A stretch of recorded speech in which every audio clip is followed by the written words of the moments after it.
The deepest suffering is not physical pain, but isolation. And it's felt by every orphan child and foster youth. Separated, alone, without. The world's orphans were suffering. But then came Orphan Sunday. The church that I was pastoring in Kalingalinga was a poor church.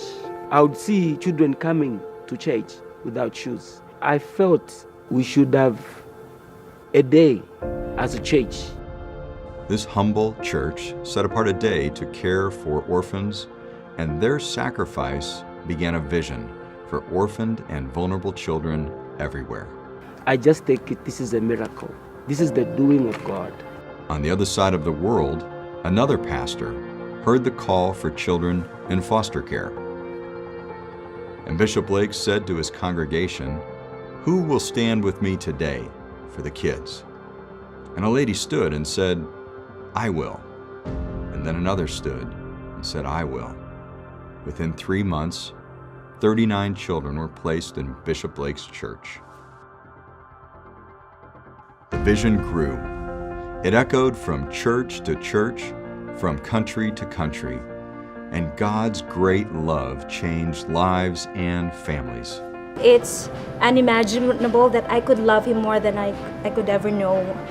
I just love this boy so much.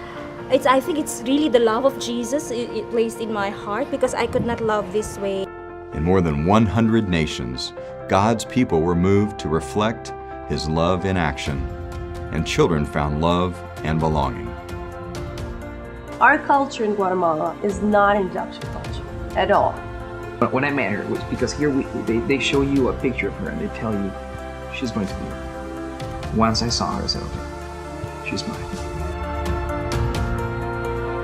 Від того, що ви зробили, подарували щастя одній, а якщо двоє, чи троє, чи більше, то це дуже-дуже велика милість для вас, для всіх, для нас. І завжди ми повинні пам'ятати, що добре там, де ми маємо жертовність.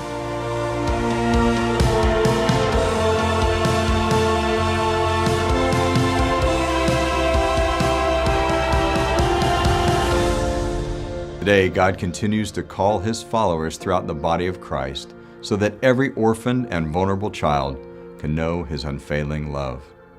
Will you say yes to be with the child who needs you now?